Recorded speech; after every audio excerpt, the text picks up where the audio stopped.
The woman's bare feet were bleeding by the time Vincent Garrett found her in the creek, her wet hair plastered against her back as she twisted the fabric of her only dress between white-knuckled fists. Shivering so violently her teeth chattered loud enough to hear over the rushing water. He had been tracking a missing mare for the better part of 3 days through the Colorado wilderness when he spotted movement near the creek bed, expecting an animal, but finding instead this half-drowned woman wringing out her dress like it was the last thing keeping her tethered to the earth. Vincent was 26 years old, a ranch hand from outside Fairplay, who had learned early that survival meant minding your own business. But something about the desperate way she worked the fabric made him dismount immediately. She wore only a thin chemise now, soaked through and clinging to her frame, and even from this distance he could see the purple tinge to her lips. "Madam," he called out, keeping his voice steady and his eyes on the tree line. "You are going to freeze to death if you stay like that." She spun around, nearly losing her footing on the slick rocks, clutching the dress to her chest like a shield. Her eyes were wild, the color of honey in sunlight, and he could see the exact moment she calculated whether to run or stay. She looked to be maybe 22 or 23, with dark hair that would probably fall in waves when it dried, and a face that would have been beautiful if it was not currently gray with cold. "Stay back," she warned, but her voice shook too much to sound threatening. Vincent held up both hands, still keeping his gaze averted. "I am going to build a fire. You need to get warm, or you will not make it through the night. The temperature drops fast this time of year in the mountains." It was late September in 1882, and the aspens were already turning gold along the hillsides. Another few weeks, and there would be snow in these higher elevations. Whatever had driven this woman into the creek, she had chosen a dangerous time and place for it. He began gathering deadwood without waiting for her permission, moving slowly so she could see he meant no harm. His gelding, a steady bay named Copper, stood patiently where Vincent had left him, the missing mare tied to his saddle. He had found her that morning grazing in a meadow, easy as anything after 3 days of searching. "What are you doing out here?"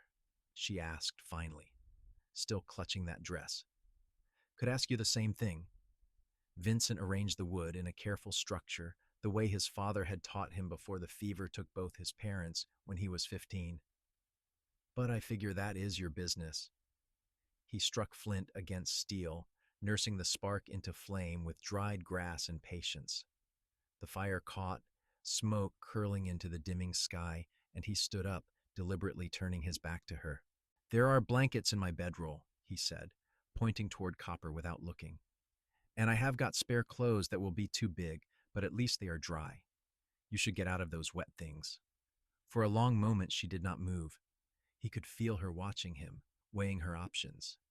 Then he heard the soft splash of her climbing out of the creek, the whisper of wet fabric, and the rustle of her approaching the horse. "Why are you helping me?"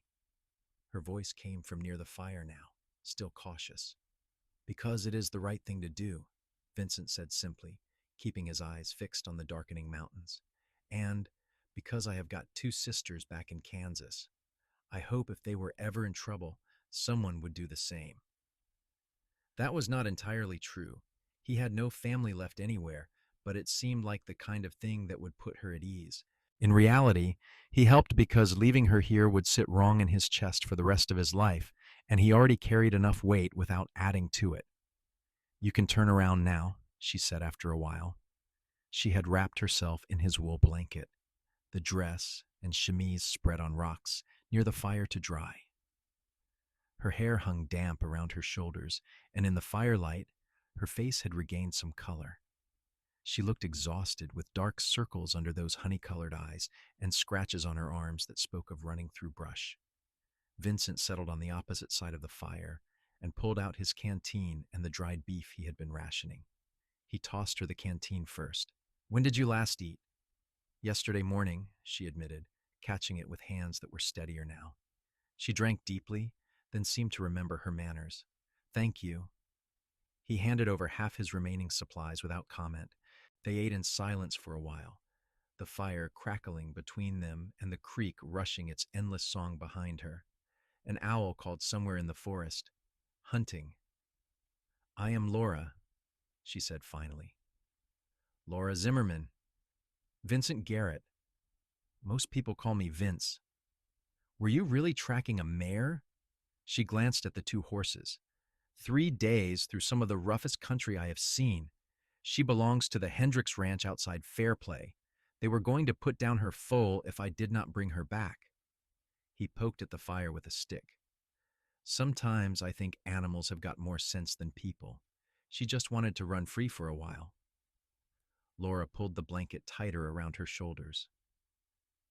I understand the feeling. There was a story there, Vincent could tell, but he did not push.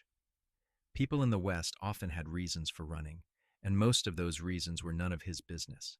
Still, he wondered what could drive a young woman to wash her only dress in a mountain creek miles from the nearest town. Where were you headed? He asked instead. Anywhere that is not back where I came from. She stared into the flames. I was supposed to marry a man in Leadville, Josiah Crane. He is 47 years old, and he has already buried 2 wives. My uncle arranged it because I was, in his words, becoming a burden. Vincent felt his jaw tighten. You ran. The morning of the wedding. I took his horse and rode until it threw me crossing a stream 10 miles back. I hit my head on a rock, and when I woke up, the horse was gone, and I was soaked through. She touched the back of her head gingerly. I have been walking since yesterday afternoon. When I found this creek, I thought I should wash my dress because it was covered in mud and blood, but then I realized I had nothing dry to change into and no way to get warm. That was a brave thing you did, Vincent said. Stupid, maybe, but brave. Stupid for certain, but she almost smiled. I did not really think past getting away. I just knew I could not marry him. He looked at me like I was a horse he was purchasing. Checked my teeth at dinner the night we met. Vincent had seen plenty of marriages like that out west, where women were scarce and treated more like property than partners. It turned his stomach. You got any people besides this uncle? My parents died of cholera when I was 16. I have been living with my uncle and his wife in Leadville for 6 years, working in their boarding house. No pay, just room and board. When Mr. Crane made an offer, my uncle jumped at it. Her voice went flat. I guess he figured he had fed me long enough. The fire popped, sending up sparks into the night. Vincent considered his options. He could not leave her out here, and taking her back to Leadville was out of the question. Fairplay was closer, only about 15 miles from where they sat, but a woman traveling alone with a man would cause talk. I need to get this mare back to the Hendricks Ranch, he said slowly. That is just outside Fairplay. Mrs. Hendricks is a decent woman. She could use help in the house if you are willing to work. Laura looked at him across the fire, studying his face like she was trying to read the truth there. Why would you do this? You do not know me. I know you had the courage to run from a bad situation. That is enough. He met her eyes steadily. Besides, the Hendricks place is respectable. You would have a real position there, not just free labor. And Mrs. Hendricks does not hold with anyone being mistreated. You really have sisters in Kansas? Vincent had the grace to look sheepish. No, but it seemed like something that would make you trust me. To his surprise, Laura laughed. It was a short, startled sound, but genuine. At least you are honest about lying. That is more than most men. They settled into an easier silence after that. Vincent added more wood to the fire and spread out his bedroll on his side of the flames. Laura kept the blanket wrapped tight around herself, her dress still drying on the rocks. You should try to sleep, Vincent said. We have got a long ride tomorrow, and you look about ready to fall over. I do not think I can sleep. But even as she said it, her eyes were drooping. Every time I close my eyes, I see my uncle's face when he realizes I am gone. He will be furious. Let him be furious from a distance. Vincent lay back, using his saddle as a pillow, and tipped his hat over his eyes. You are safe enough here. I am a light sleeper, and copper will make noise if anything bigger than a rabbit comes close. He heard her shift, getting as comfortable as she could on the hard ground. For a long while there was only the fire and the creek and the night sounds of the forest. Then, so quietly he almost missed it. Thank you, Vincent. Get some rest, Laura. He did not sleep much himself that night, partly because he meant what he said about being a light sleeper, but mostly because he kept thinking about honey-colored eyes and the kind of desperation that would drive someone into the wilderness with nothing but the dress on her back. He had been alone for 11 years now, ever since his parents died, and he left Kansas with nothing but his horse and his father's pistol.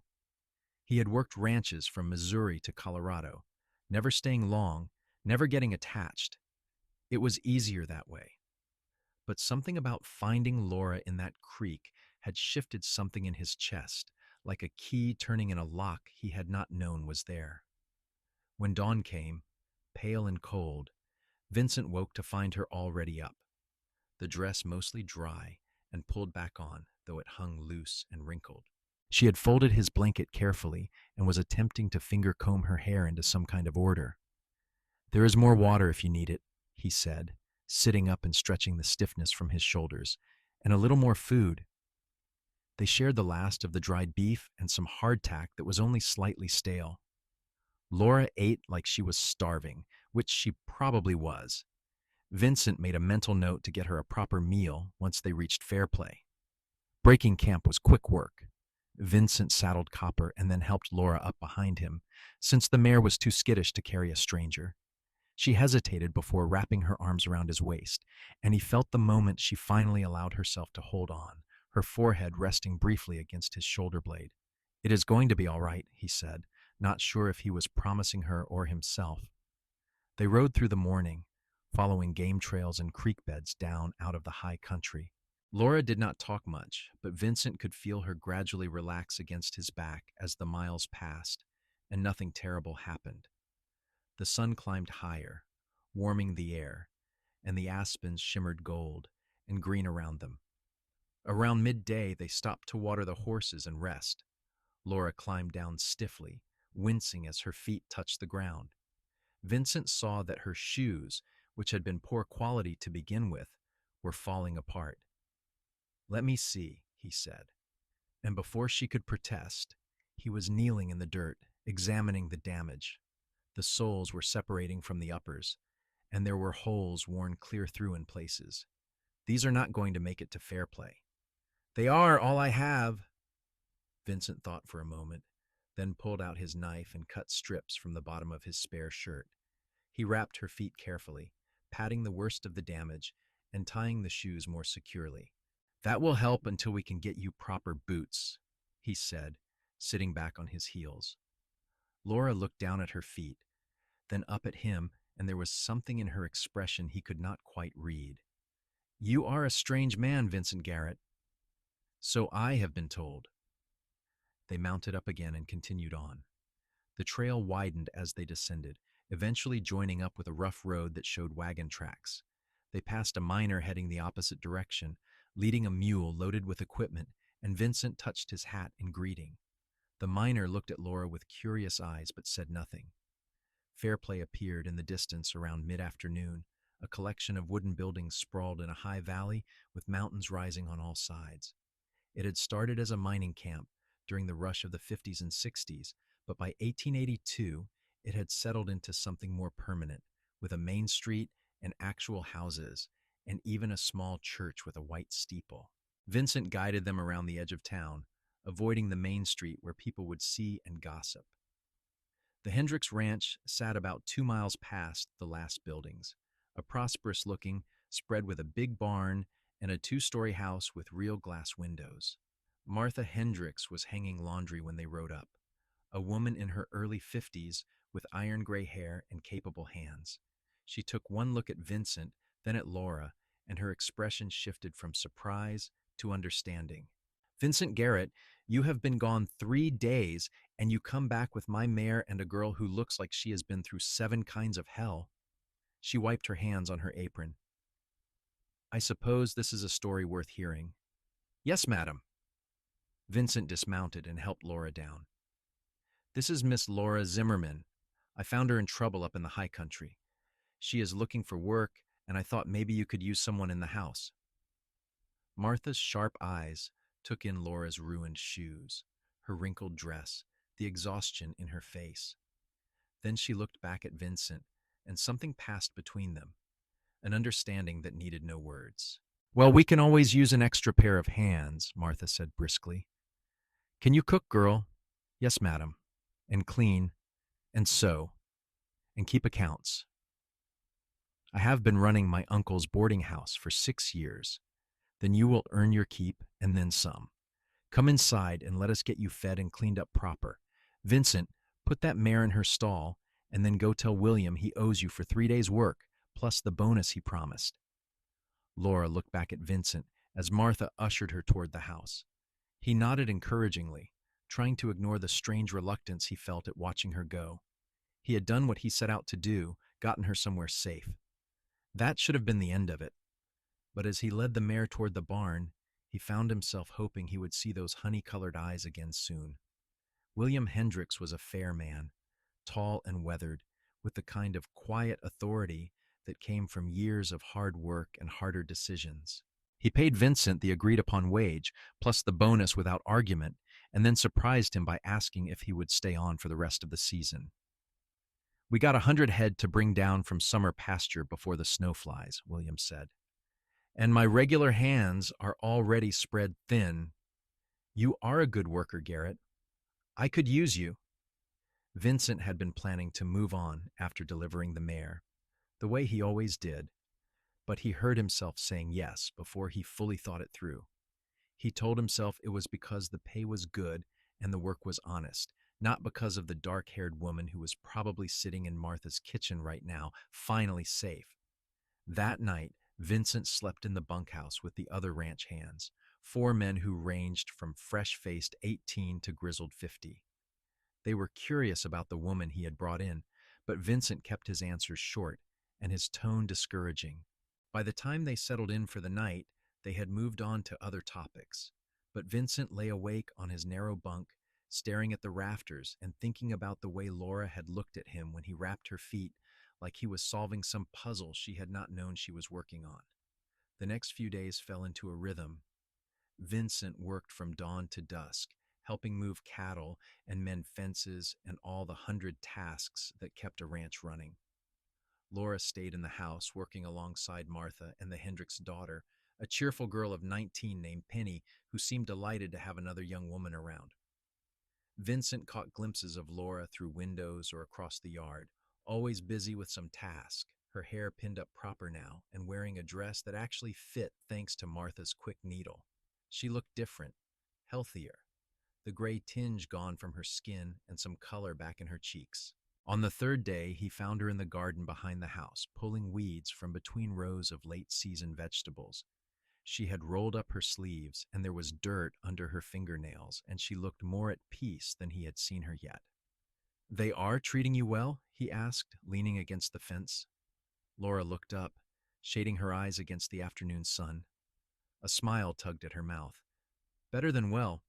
Martha is teaching me to make real bread, not just the quick stuff we made at the boarding house. And Penny talks enough for 3 people, but in a nice way.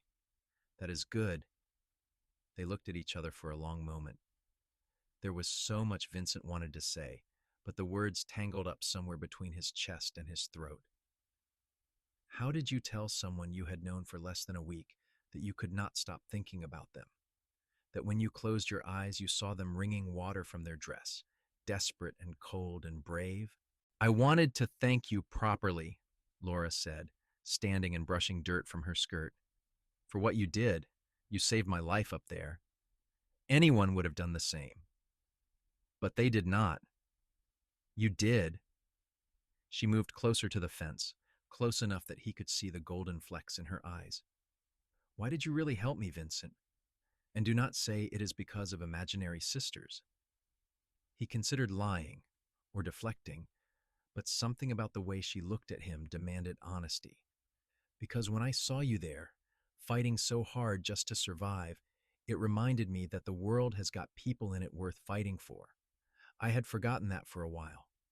Laura reached through the fence and touched his hand where it rested on the top rail. It was barely contact, just her fingers brushing his, but Vincent felt it like lightning. I am glad you remembered, she said softly. Then Penny called from the house that supper would be ready soon, and the moment broke.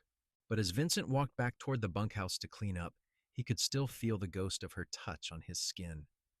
The next weeks passed in a blur of work and stolen moments. Vincent and Laura developed an unspoken understanding, finding excuses to be near each other. She would bring lunch out to the workers in the field and somehow always end up handing Vincent his plate last, their fingers brushing in the exchange. He would volunteer to chop wood near the kitchen garden, where she worked most afternoons. They talked about small things, safe things, learning each other in increments. Vincent discovered that Laura had taught herself to read beyond the basic schooling most children got, devouring any book she could get her hands on, that she had a sharp wit and a sharper tongue when something struck her as unfair, that she sang while she worked, soft melodies that drifted through open windows. Laura learned that Vincent had a gentle hand with animals and a patient way of explaining things that never made her feel stupid for asking, that he had traveled more of the West than most people would in a lifetime, always moving, never settling, that beneath his quiet exterior was a loneliness he wore like an old coat, so familiar he barely noticed it anymore. "Why do you keep moving?" she asked him one evening when they both happened to be at the well at the same time, the sky going pink and gold with sunset. Vincent cranked up the bucket, considering his answer. "After my parents died, I did not have anywhere to be, so I just kept going. Figured I would know the right place when I found it." "And have you found it?" He looked at her, really looked, taking in the way the fading light caught in her dark hair and the serious set of her mouth, and the way she waited for his answer like it mattered. "I am starting to think maybe I have." The air between them felt charged, like right before a lightning strike. Laura opened her mouth to respond, but then William called for Vincent from the barn, and the moment splintered.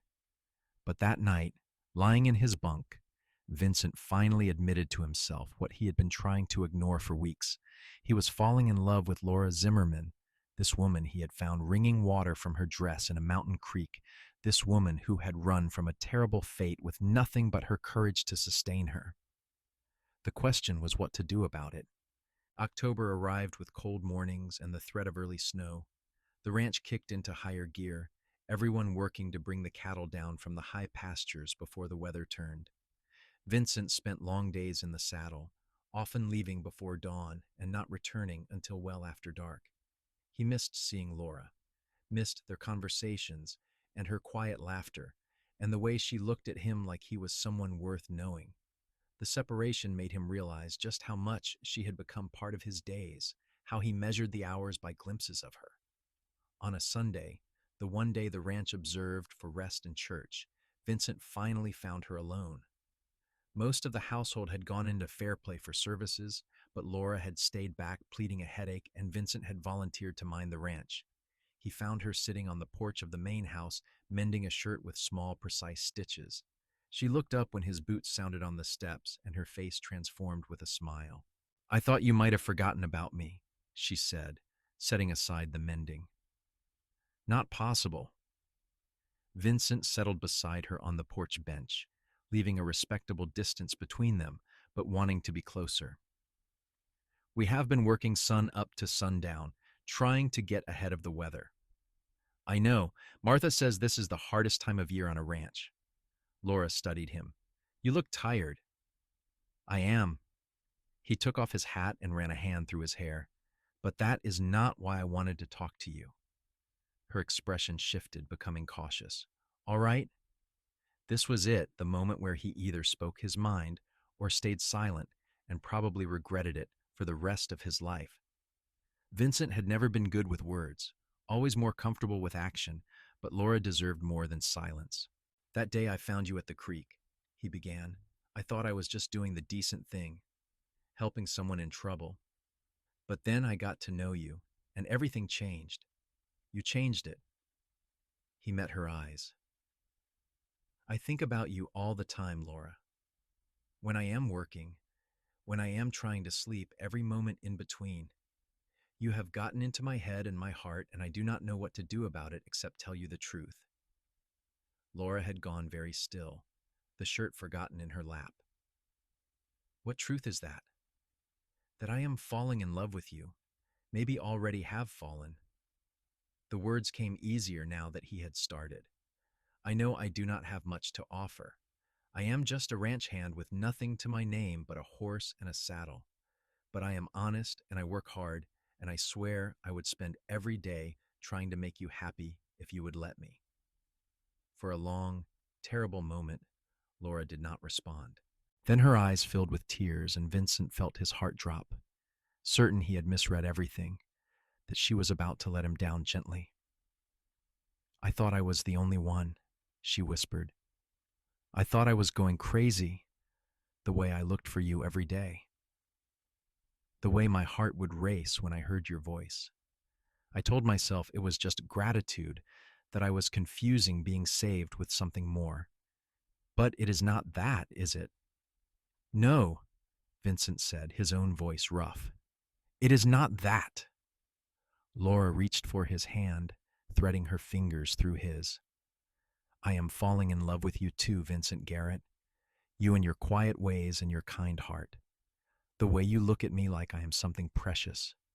I never felt precious before. Vincent raised her hand to his lips, pressing a kiss to her knuckles.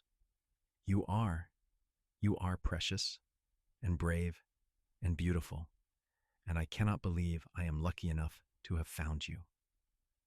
We found each other, she corrected. Then somehow the distance between them disappeared, and Vincent was cupping her face in his hands, his thumbs brushing over her cheekbones. Laura rose up to meet him, and their lips touched softly, tentatively, like a question being asked and answered all at once. The kiss deepened, and Vincent felt like he was falling and flying at the same time. Laura's hands fisted in his shirt, pulling him closer, and he wrapped his arms around her waist, holding her like she might disappear if he let go. She tasted like the peppermint tea Martha made, sweet and clean, and Vincent knew with absolute certainty that he would remember this moment for the rest of his life. When they finally pulled apart, both breathless, Laura laughed. Well, that was worth waiting for. Yeah, Vincent agreed, resting his forehead against hers. It really was. They sat together on that porch for the rest of the afternoon, talking and kissing and making plans in the careful way of people who had both learned not to count on good things lasting. But underneath the caution was hope, bright and stubborn, the kind of hope that maybe they had both earned through hardship. When the family returned from church, they found Vincent and Laura sitting a respectable distance apart, but Martha took one look at their faces and smiled knowingly. That evening, after supper, Vincent asked William if he could court Laura properly. William, a romantic beneath his weathered exterior, clapped Vincent on the shoulder. I thought you would never ask, son. You have had eyes for that girl since you rode in with her. Martha and I figured it was only a matter of time. So Vincent courted Laura through the rest of October and into November, stealing moments between work and meals, walking with her in the evening after chores were done. He learned the feel of her hand in his, the sound of her laughter, the way she hummed when she was thinking about something serious. Laura bloomed under the attention, becoming more confident, more herself. The haunted look that had lingered in her eyes since Vincent found her gradually faded, replaced by joy and anticipation. She told him about her childhood, about parents who had loved her and the grief of losing them, about the slow erosion of her spirit in her uncle's house, where she had been made to feel like a burden rather than a person. Vincent told her about growing up in Kansas, about parents who had taught him to value honor and hard work, about the fever that took them both within a week of each other, leaving him alone at 15 with a world that suddenly seemed too big and too cold, about the years of drifting, never finding a place that felt like home. I think maybe I was looking for you, he said one night as they stood by the corral, watching the horses doze in the moonlight. All those years of wandering, maybe I was just trying to find my way to that creek where you were. Laura leaned her head on his shoulder. That is a nice thought, that everything we went through was leading us to each other. Do you believe it? I want to. She was quiet for a moment. I was so scared that day, Vincent. I really thought I was going to die out there. And then you appeared like something out of a story, and you built that fire and looked away to give me privacy even though you did not know me. That was when I knew there were still good men in the world. Vincent kissed the top of her head. You gave me something too. You gave me a reason to stop running. The first snow came in mid-November, light flurries that dusted the mountains white. The cattle were all down from the high country, safely in the lower pastures, and the pace of work on the ranch slowed. William announced at supper one night that he was pleased with the season's work and there would be bonuses for everyone. That was when Vincent knew it was time. He had been saving his wages carefully, spending almost nothing, and now he had enough for what he needed.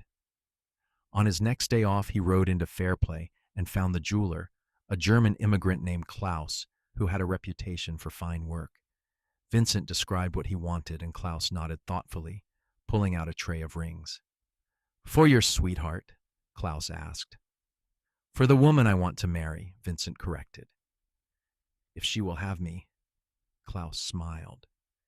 If she has any sense, she will. Vincent chose a simple gold band with a small garnet set in the center, deep red like wine. It was not fancy, but it was honest, and it reminded him of the sunset the evening he told Laura he loved her. Klaus sized it and promised to have it ready in 2 days. Those 2 days felt like 2 years. Vincent was jumpy and distracted, nearly getting kicked by a horse and dropping a whole bucket of oats because he was not paying attention. The other ranch hands teased him mercilessly, until finally the oldest one, a man named Dutch, took pity on him. We all know you are going to ask that girl to marry you, Dutch said. You are about as subtle as a bull in a china shop, son. Just get on with it before you kill yourself with nerves. Vincent collected the ring and spent an entire evening trying to figure out the right way to propose. He wanted it to be special, wanted Laura to know how much she meant to him. Finally, he decided that simple and honest was best. On a cold Sunday afternoon, when the sky was that particular shade of blue that only comes in mountain country, Vincent asked Laura to walk with him. She bundled up in the coat Martha had altered to fit her, and they set out, their breath-making clouds in the crisp air. He led her to the place where the creek ran through Hendrick's property, the water low now, with winter coming but still singing its endless song. It was not the same creek where he had found her, but it was close enough to remind them both. I have been thinking about that day, Vincent said, taking her hands in his. The day I found you. How you were wringing out that dress like your life depended on it. How scared you were, but how you did not give up. I remember you built a fire and looked away, Laura said softly. You gave me warmth and privacy and kindness when I had no right to expect any of it. You had every right. You are a person, Laura, not property. You deserve to be treated with respect and care and love. He took a deep breath, which is why I want to ask you something. Vincent released one of her hands to pull the small box from his coat pocket. Laura's eyes went wide as he opened it, revealing the ring. Laura Zimmerman, you are the bravest, smartest, most beautiful woman I have ever known. You make me want to be better than I am. You make me want to stop running and build something real. I love you more than I have words to express. He felt his voice catch. Will you marry me? Will you let me spend the rest of my life trying to make you as happy as you make me? Tears spilled down Laura's cheeks, but she was smiling, radiant despite the cold. Yes, yes, Vincent, of course, yes. I love you. I want to build a life with you. A real life. The kind I never thought I could have. Vincent slipped the ring onto her finger with shaking hands, and then she was in his arms, and they were kissing with the kind of desperation and joy that comes from knowing you have found something rare and worth keeping. The creek sang beside them, and the aspens rustled in the wind, and for that moment, everything in the world was exactly right. They returned to the house hand in hand, and when they made the announcement over supper, the reaction was enthusiastic. Martha cried happy tears and hugged them both. William shook Vincent's hand and welcomed him to the family. Penny squealed and immediately started planning the wedding. "It should be at Christmas," Penny declared.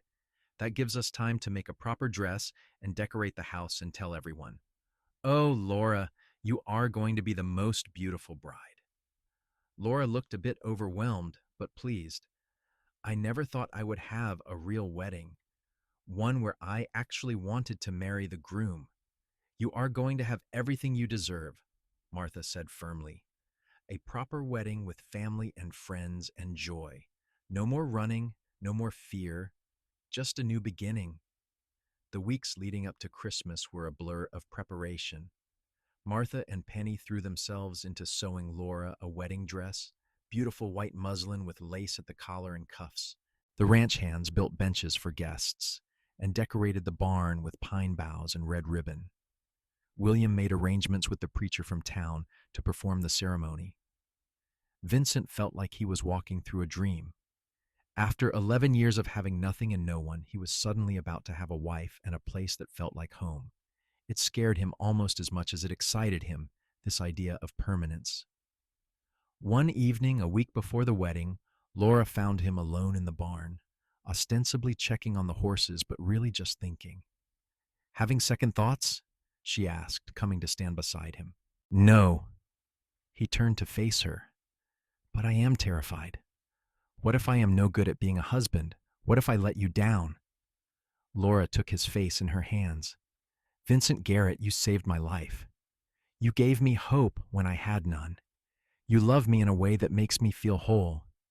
You could never let me down because you have already given me more than I ever dreamed of having.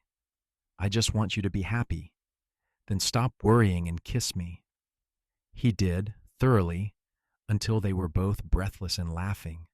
The future felt less frightening with her in his arms. Christmas Eve, 1882, dawned clear and cold, with snow clinging to the mountains and making everything look like it had been dusted with sugar. Laura woke in the room she shared with Penny, her wedding dress hanging on the wardrobe and her heart beating too fast with anticipation and joy. She had come so far from the desperate woman wringing out her only dress in a freezing creek, certain she would die alone in the wilderness. Vincent had not just saved her life that day, he had given her a reason to want to live it. He had looked at her and seen someone worth protecting, worth loving, and in doing so had taught her to see herself that way too.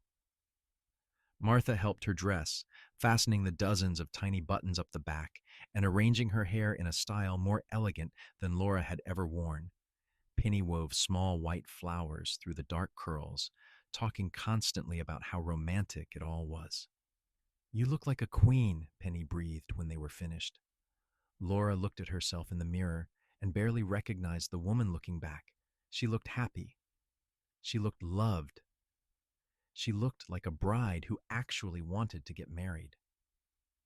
The ceremony was held in the main room of the house, which had been decorated with pine and candles and smelled like cinnamon and wood smoke. Neighbors from surrounding ranches had been invited, people Laura had met over the past months who had welcomed her as one of their own. But she only had eyes for Vincent, standing at the front of the room in his best clothes, his hair neatly combed and his expression so full of love it made her breath catch.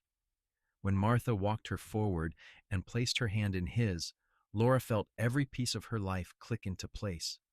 The preacher spoke about love and commitment and partnership, but Laura was barely listening. She was too focused on Vincent's face, on the way his thumb rubbed gentle circles on her hand, on the future stretching out before them bright with possibility. "I, Vincent Garrett, take you, Laura Zimmerman, to be my lawfully wedded wife," Vincent said when it was time for vows, his voice steady and sure. "I promise to love you and honor you and protect you for all the days of my life. You are my home, Laura. You are everything." Laura had to blink back tears. "I, Laura Zimmerman, take you, Vincent Garrett, to be my lawfully wedded husband. I promise to love you and stand by you and build a life with you. You saved me, Vincent, in every way a person can be saved. I will spend my life showing you what that means. The preacher pronounced them husband and wife, and when Vincent kissed her, it felt like a promise and a beginning all at once. The small crowd erupted in applause and well wishes, and Laura laughed against Vincent's mouth, giddy with happiness. The reception lasted well into the evening, with food and music and dancing. William had hired a fiddler from town, and the furniture had been pushed back to make room. Vincent proved to be a better dancer than Laura expected, spinning her around the floor with enthusiasm, if not perfect technique. I am the luckiest man alive, he whispered in her ear during a slower dance. I am fairly lucky myself, Laura whispered back. When the evening finally wound down and the guests departed, Martha showed Vincent and Laura to the small house that William had built for them as a wedding present. It sat about a quarter-mile from the main ranch house, 2 rooms with a real cook stove and a bed frame that William had made himself. It is not much yet, Martha said apologetically, but it is yours, a place to start your life together. Laura could not speak past the lump in her throat. Vincent hugged Martha and thanked her, his own voice thick with emotion. Then they were alone, husband and wife, standing in their own home. It is perfect, Laura said finally, looking around at the bare but clean rooms. It is ours. Vincent pulled her close. You are sure about this? About me? She looked up at him, this man who had found her at her lowest moment and had seen something worth saving. I have never been more sure of anything in my life. They made love that night with a tenderness that brought tears to Laura's eyes, learning each other in this new way, this new intimacy. Vincent was careful and patient and so full of love that Laura felt it like a physical thing, wrapping around her like the blanket he had given her that first night. Afterward, they lay tangled together, listening to the wind outside and the pop of the fire in the stove. Laura traced patterns on Vincent's chest, feeling the steady beat of his heart beneath her palm. Tell me what you want, Vincent said quietly. For our future. Tell me your dreams. Laura thought for a moment. I want children, eventually. Not right away, but someday. I want to make this house a home. I want to wake up next to you every morning for the rest of my life and never take for granted how lucky I am. What do you want? Everything you just said. And I want to build something, Laura. Not just a house, but a life. Maybe in a few years, we could have our own place, our own ranch, something we build together from the ground up. That sounds wonderful. They talked late into the night, making plans and dreaming dreams, until finally sleep claimed them both. Laura's last conscious thought was that she was home, truly home, for the first time since her parents died. The winter passed in a blur of domesticity and deepening love. Laura made their small house comfortable, sewing curtains and learning to cook on the temperamental stove. Vincent worked hard for William, saving every penny he could spare toward their dream of their own place. They faced their first real test in February when a terrible blizzard swept through, trapping everyone on the ranch for 3 days. The wind howled like something alive, and the snow piled so high against the door that Vincent had to dig them out. But they stayed warm and safe together. And Laura discovered that being snowbound with Vincent was not a hardship but a gift, a chance to just exist together without the demands of work intruding. Spring came gradually, the snow melting to reveal mud, and then finally grass. The ranch came alive with new calves and foals, and Vincent was busier than ever. Laura took on more work in the main house, helping Martha with the cooking and cleaning and the endless tasks of ranch life. In May, Laura missed her monthly courses and found herself crying over nothing at breakfast. Martha took one look at her and smiled knowingly. You are with child, are not you? Laura had suspected, but hearing it said aloud made it real. I think so. I have not told Vincent yet. I wanted to be sure. That man is going to be over the moon, Martha predicted. She was right. When Laura told Vincent that evening, walking with him by the creek where he had proposed, he picked her up and spun her around, whooping with joy. We are going to have a baby, he kept saying, like he could not quite believe it. Laura, we are going to be parents. Are you happy? She asked, though his reaction made the answer obvious. Happy does not even begin to cover it. He placed a hand gently on her still flat stomach. A baby, our baby. I am going to be a father. They told the Hendricks family that night at supper, and the reaction was enthusiastic. Penny immediately started knitting tiny clothes, and Martha began planning, talking about birthing women and what would be needed. William clapped Vincent on the back and offered him a raise, knowing that a growing family would need more resources. The pregnancy was not easy. Laura suffered terrible sickness in the mornings through most of the summer, and by fall she was enormous and uncomfortable. But Vincent was patient and attentive, rubbing her aching back and bringing her cold water in the middle of the night when she could not sleep. I love you, he told her one evening as they sat together on their porch, watching the sun set over the mountains. You are growing, our child, and you are so beautiful, and I cannot believe how lucky I am. Laura, who felt about as beautiful as a barn, smiled despite herself. Even though I am the size of a barn, especially then. Their son was born on a frigid January night in 1884, arriving in a rush after a short but intense labor. Vincent paced outside the door while Martha and the midwife attended Laura, and when he finally heard the baby's cry, he nearly collapsed with relief. Martha emerged, smiling. You have a son, big and healthy with a good set of lungs. Go meet him. Vincent found Laura propped up in bed, exhausted but radiant, holding a small bundle wrapped in blankets. She looked up when he entered, and her smile was brighter than the sun. Meet your son, she said softly. Vincent approached carefully, almost afraid he might break something, and looked down at the tiny face peeking from the blankets. The baby had dark hair like Laura and a serious expression, his little fists waving in the air. He is perfect, Vincent breathed. You are perfect. Laura, you did this. You brought him into the world. We did this, she corrected. What should we name him? They had discussed names for months, but never settled on one. Now looking at his son, Vincent knew exactly what felt right. James, he said, after my father. James William, if you agree. James William Garrett. Laura tested the name. I like it. Hello, James. Welcome to the world. Vincent sat on the edge of the bed, putting his arm around Laura, and together they looked at their son. This tiny person who was half him and half her, who represented everything good they had built together.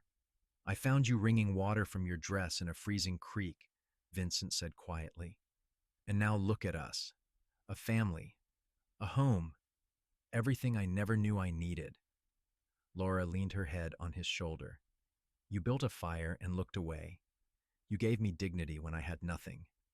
And you gave me this life, this beautiful life. We gave it to each other. Raising James was exhausting and wonderful in equal measure. He was a good baby, healthy and curious, and he grew fast. Vincent proved to be a natural father, patient and gentle, spending hours talking to his son even though James was far too young to understand. That spring, William called Vincent into his office with a proposal. You have been with us for nearly 2 years now, and you are one of the best hands I have ever hired. Martha and I are getting older, and we are thinking about the future. How would you feel about becoming foreman? It would mean more responsibility, but also better pay and eventually a stake in the ranch itself. Vincent was stunned. Sir, I do not know what to say. Say yes. You have a family now, Vincent. You need stability, and we trust you. You are a good man and a hard worker. Help us keep this ranch going. Vincent accepted, and with the raise that came with the position, he and Laura began seriously saving toward their dream of their own land. William, generous to a fault, suggested they build a larger house on Hendrick's property, something that would accommodate their growing family. By the time James was walking, a new house was going up, 4 rooms with a real porch and windows that caught the morning light. Vincent and Laura moved in just before Thanksgiving of 1885, and Laura cried happy tears as she hung curtains in rooms that were truly theirs. "We have come so far," she said that first night in their new home, with James asleep in his own small room and the future stretching bright before them. "Sometimes I can hardly believe it is real." Vincent pulled her close. "It is real. You are real. This life we built is real. And I thank God every day that I found you in that creek. And I thank God you stopped, that you built that fire and looked away, that you saw me as a person worth saving. You were always worth it, Laura. You were always worth everything." They stood together in the home they had built, holding each other, grateful for the journey that had brought them to this moment. Outside, snow began to fall, soft and gentle, blanketing the ranch in white. It was the kind of night that felt like a blessing, like the universe itself was celebrating with them. The years that followed were full and rich. James grew into a lively, curious boy with his mother's eyes and his father's quiet determination. In 1887, Laura gave birth to a daughter they named Rose, tiny and perfect with a surprisingly loud cry. 2 years later came another son, Thomas, who was placid and easygoing from the moment he entered the world. Vincent and Laura watched their children grow with a mixture of pride and wonder. They were determined that their sons and daughter would never feel like burdens, never doubt their worth. They raised them with love and laughter, and the kind of security that came from parents who had fought for their happiness and knew its value. The ranch prospered under Vincent's management. He had a gift for it, understanding both the land and the animals, knowing when to push and when to let things rest. William increasingly turned over the day-to-day operations to him, content to step back and enjoy his later years with Martha. In the spring of 1890, William called Vincent and Laura to the main house for a meeting. They sat in the parlor, curious and slightly nervous, while William and Martha exchanged meaningful looks. "We have been thinking," William began, "about succession and the future. We do not have children of our own, and Penny married and moved to Denver last year. This ranch has been our life, and we want to see it continue." Martha picked up the thread. "You two have become like family to us. We watched you meet and fall in love. We watched you build a life together, raise beautiful children. And Vincent, you have put your heart and soul into this place. What we are trying to say," William continued, "is that we want you to have it. The ranch, the land, all of it. We will draw up papers making you partners now, with everything passing to you when we are gone." Vincent could not speak. Laura gripped his hand, her own eyes wide with shock. "We cannot accept that," Vincent finally managed. "It is too much." "It is exactly right," Martha said firmly. "You have earned it 100 times over, and we trust you to care for it, to keep it going. Please let us do this. It would make us so happy." Vincent looked at Laura, who nodded through her tears. Then he stood and shook William's hand, his own hand trembling. "We will honor it. I swear to you we will take care of this place like it is our own." "It is your own," William said gruffly. "That is the whole point." The papers were drawn up and signed, making Vincent and Laura co-owners with the Hendricks. It felt surreal, going from ranch hand to owner, but Vincent threw himself into the work with renewed dedication. This was not just a job anymore, it was his legacy, something to pass down to his children. Laura flourished as well, taking on more responsibility in managing the household accounts and even starting a small garden business, selling vegetables and herbs to other ranches and to the stores in Fairplay. She had discovered a talent for growing things, and the garden behind their house became legendary in the area. The children grew. James, serious and responsible, showed an early aptitude for working with the animals. Rose was fiery and independent, more interested in riding horses than learning to sew, much to Martha's amusement. Thomas was the dreamer, always asking questions, always wondering about things beyond the ranch. In 1895, when James was 11, Rose 8, and Thomas 6, Vincent and Laura took them on a trip up into the high country. It was summer, and Vincent wanted to show them the kind of wilderness he had spent years wandering before he found their mother. They made camp near a creek, the water rushing in cold with snowmelt from the peaks above. As Vincent built the fire and Laura unpacked their supplies, James wandered over to the water's edge. "Papa," he called, "is this the creek where you found Mama?" Vincent and Laura exchanged glances. They had told the children a simplified version of their story, but not all the details. "Not this exact creek," Vincent said, joining his son, "but one very much like it.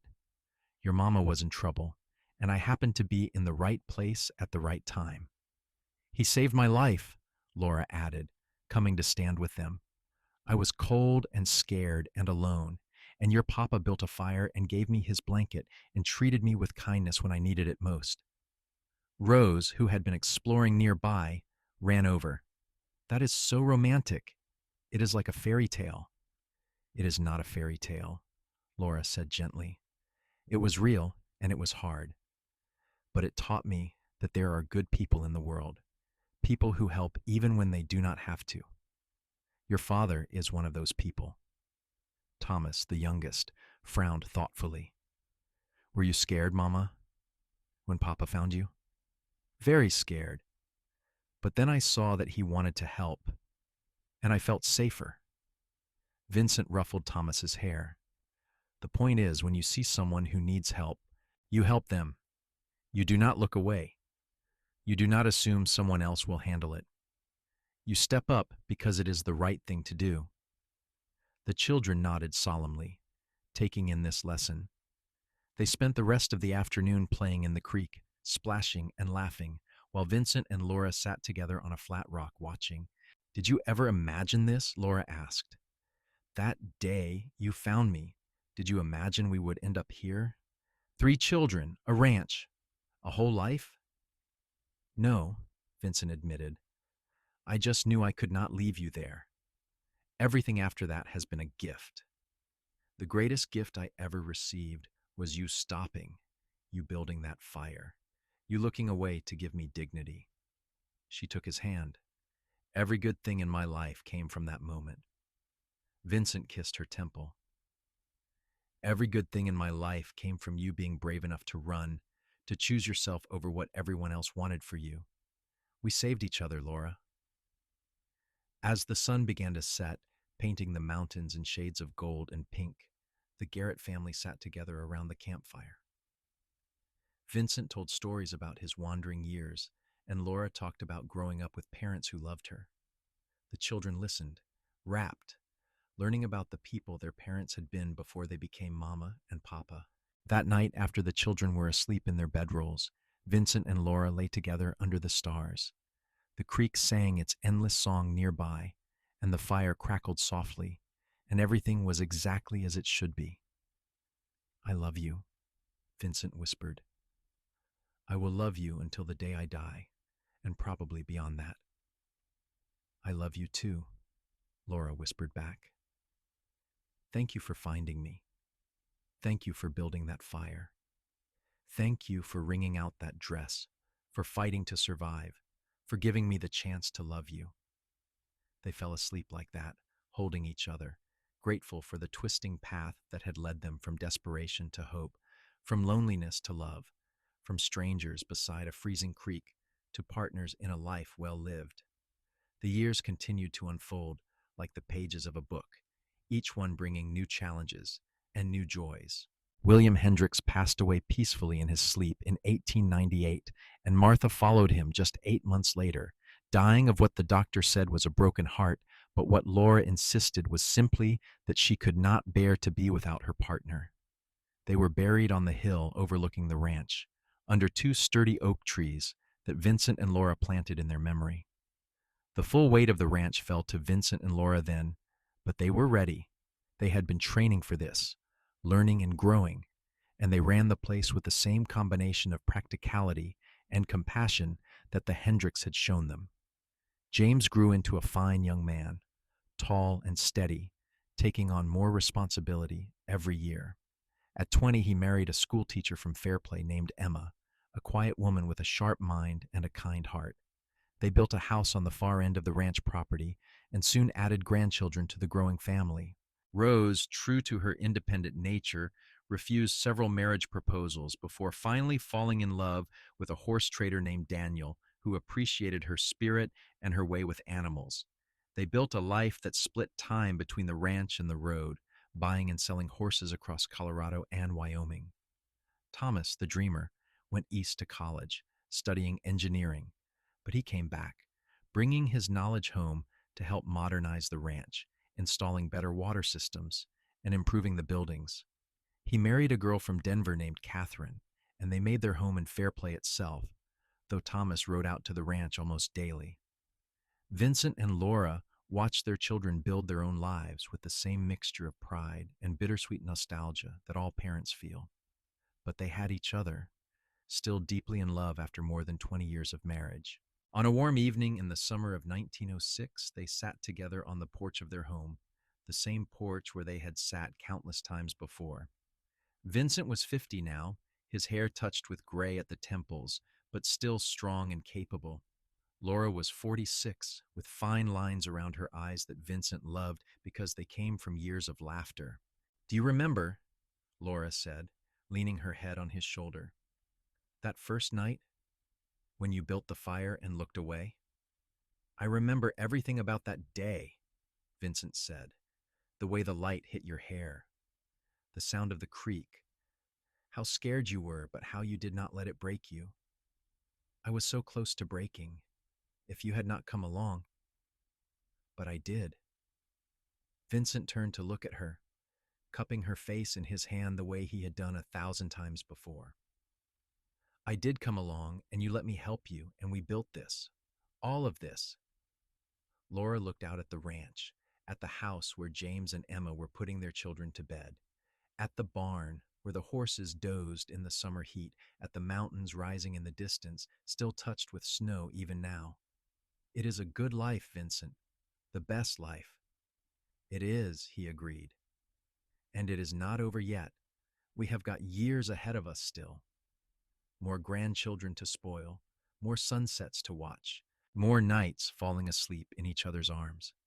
"Promise me something," Laura said suddenly, intensely. "Promise me that no matter what happens, you will remember how happy we have been, how loved, that you will not regret a single moment." "I promise," Vincent said solemnly.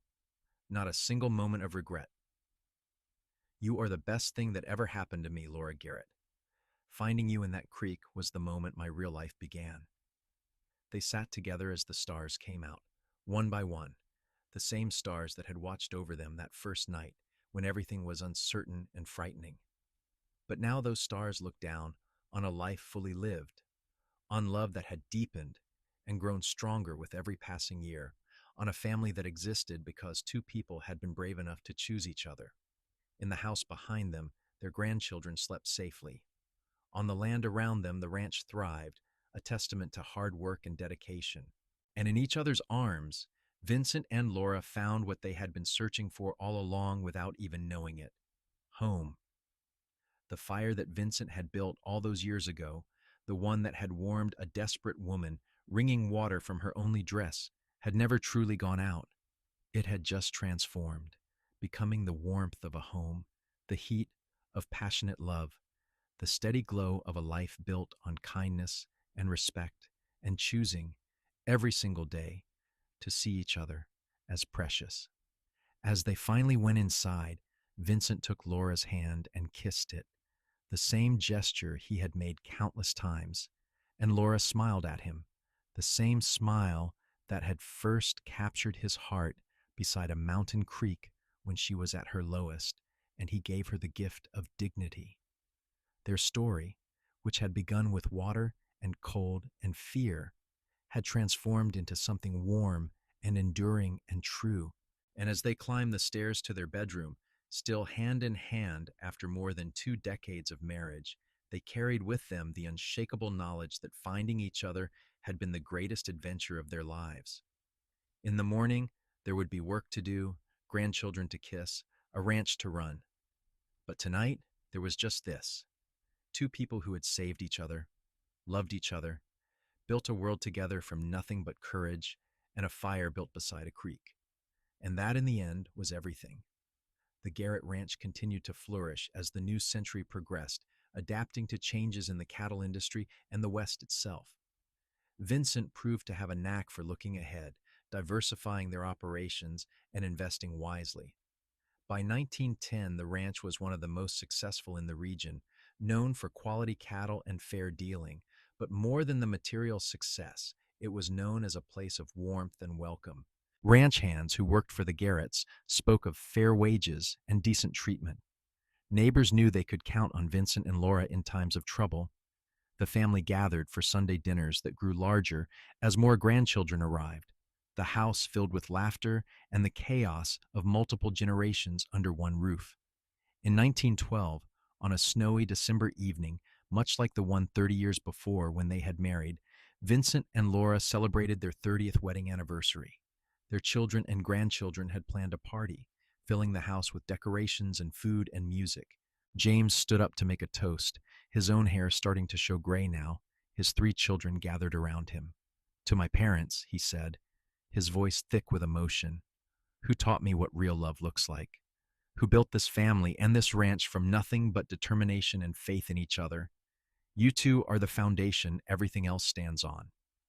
Rose, visiting from her travels, added her own toast. "To Mama and Papa, who let me be wild when everyone else said a girl should be tame. Who taught me that love means freedom, not cages." Thomas, the engineer, raised his glass. "To the two people who proved that the best things in life come from being in the right place at the right time and having the courage to act. You changed each other's lives, and in doing so, you changed all of ours." Vincent stood, pulling Laura up with him. "30 years ago," he said, his voice carrying through the crowded room, "I found this woman in trouble. Cold, scared, desperate. I built her a fire and I looked away to give her privacy. It seemed like such a small thing at the time, but it turned out to be the most important thing I ever did, because it led to this, to all of you, to a life beyond anything I could have imagined." Laura wiped tears from her eyes. "And I was wringing water from my only dress, certain I was going to die alone. Then this man appeared, and he treated me like a person, not a problem. He saved my life in every way that matters. Everything good I have, everyone I love, it all started with his kindness." They kissed then to cheers and applause from their family. And in that moment, surrounded by the people they had created and the life they had built, Vincent and Laura felt the full weight of their blessings. Later that night, when the guests had gone home and the house was quiet, they sat together in their bedroom, the same room they had shared for decades. Vincent carefully removed the garnet ring from Laura's finger, the one he had given her when he proposed beside the creek. "Still fits," he said, sliding it back on. "Still perfect." "We have had a good run," Laura said softly. "Better than I ever dreamed possible." "Not had," Vincent corrected. "Have. We are still here, still together, still have years ahead of us." But they both knew that time was precious, that the years were passing faster now. Vincent's back bothered him more than it used to, and Laura sometimes forgot things, small details slipping through her fingers like water. They were getting older, and while they faced it with grace, they also faced it honestly. "When I am gone," Laura said, and Vincent started to protest, but she put a finger to his lips. "When I am gone, I need you to know something. You gave me a life worth living. Before you, I was just surviving, just enduring. You taught me what it meant to thrive, to be loved, to be seen. Whatever happens, that can never be taken away." Vincent pulled her close, his heart aching with love so intense it was almost painful. "I will love you until my last breath, and if there is anything beyond that, I will find you there too." They held each other as the snow fell outside, as it had fallen the night they married, as it had fallen so many winters of their life together. And in that embrace was everything: gratitude, love, memory, hope. The years rolled on, as years do. They saw their great-grandchildren born, tiny miracles that reminded them how far their love had reached. They watched the world change around them, automobiles replacing horses, electricity coming to the ranch, the Wild West they had known slowly becoming something tamer and more settled. But through it all, they remained constant to each other. Vincent still looked at Laura like she was the most beautiful woman in the world. Laura still found excuses to touch Vincent's hand, his face reminding herself that he was real, that this life was real. In the spring of 1920, Vincent fell ill with pneumonia. He was 64 years old, still strong, but not invincible. Laura nursed him with the same fierce determination she had shown that day. She ran from her uncle's house, refusing to let him go. "You cannot leave me," she whispered one night when his fever was high and his breathing labored. "Not yet. We have more time. We have to have more time." Vincent, in a moment of clarity, reached for her hand. "I found you wringing water from your dress," he said, his voice weak but certain. "Best day of my life. Every day since has been a gift." "You built me a fire," Laura said, tears streaming down her face. "You looked away. You gave me dignity and warmth and hope." "No regrets," Vincent whispered. "Not a single one." "No regrets," Laura agreed. Vincent survived the pneumonia, though it took something from him, leaving him weaker than before. But he had more years with Laura, years where they sat together and remembered, where they held hands and watched sunsets, where they reminded each other of the young people they had been beside that mountain creek. Laura, as it turned out, went first. In the winter of 1925, she had a stroke that came on suddenly, without warning. She died in Vincent's arms, in their bed, surrounded by their children and grandchildren. Her last words were his name, spoken with all the love of 43 years of marriage. Vincent felt like he had lost half his soul. The ranch continued around him, his children taking over most of the work, but his heart was not in it anymore. He was 70 years old and tired, and the world without Laura in it seemed faded, like someone had turned down the color. But he kept going, for his children and grandchildren, for the legacy he and Laura had built together. He told their story often, making sure everyone knew how they had met, how she had been wringing water from her dress, and he had built her a fire, how that simple act of kindness had led to everything good in his life. "When you see someone in trouble," he told his great-grandchildren, "you help. You do not look away. You build them a fire, whatever that means. You give them dignity, because you never know when that moment might change both your lives forever." On a cold January night in 1927, 2 years after Laura's death, Vincent passed away peacefully in his sleep. He was 71 years old, and according to the doctor, his heart simply stopped. But his children knew better. His heart had not stopped. It had just gone to find Laura, the woman he had loved for more than 4 decades, the woman who had made his life worth living. They buried him next to her on the hill overlooking the ranch, under the same mountains that had witnessed their first meeting. The headstone read simply, "Vincent Garrett, 1856-1927. Beloved husband, father, grandfather." He built a fire, and next to it, "Laura Garrett, 1860-1925. Beloved wife, mother, grandmother." She wrung water from her dress. Together, even in death, their story preserved in stone. The ranch stayed in the family, passed down through James and his children, then his children's children. Each generation heard the story of how it all began, of the desperate woman in the creek and the cowboy who stopped to help. It became family legend, the foundation story, the thing that defined who the Garretts were and what they valued. And sometimes, on cold winter nights, when the snow fell soft and the creek sang its endless song, ranch hands swore they could see 2 figures walking hand in hand through the twilight. A man and a woman, forever young, forever in love, forever choosing each other. The fire Vincent built that day beside the creek had indeed never gone out. It burned in the hearts of his descendants, in the values they carried forward, in the way they treated people with dignity and kindness. It burned in the ranch itself, prosperous and thriving, built on a foundation of love and hard work.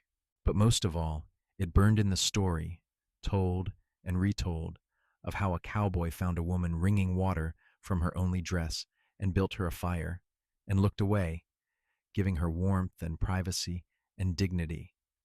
How that simple act had led to a love that transcended time, to a family that stretched across generations, to a life fully and beautifully lived. In the end, that was the greatest legacy Vincent and Laura left behind. Not the ranch or the money or even the children, precious as they all were. The real legacy was the proof that kindness matters, that love can transform everything, that two people who choose each other every single day can build something that lasts forever. Their story ended where it began, beside water and under mountains, with cold transforming to warmth and desperation becoming hope. And in that ending was a kind of perfection, the circle completed, the journey fulfilled. He found her wringing water from her only dress. He built a fire and looked away. And in doing so, he gave her everything: safety, love, dignity, a future, a family, a life. She gave him everything in return: purpose, belonging, joy, a home. Together they proved that sometimes the smallest acts of kindness can echo through generations, that love built on respect and mutual choosing is the strongest force in the world, and that the best stories are the ones that are true.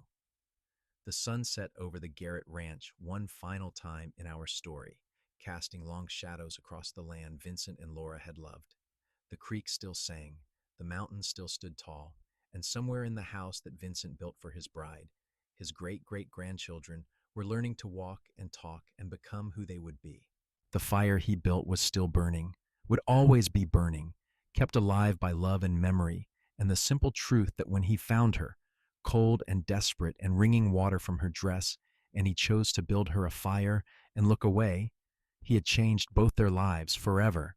And that was how a cowboy and a desperate woman became a love story for the ages, their names carved in stone, but their spirits living on in everyone who heard their tale and chose, in their own way, to build fires for those in need.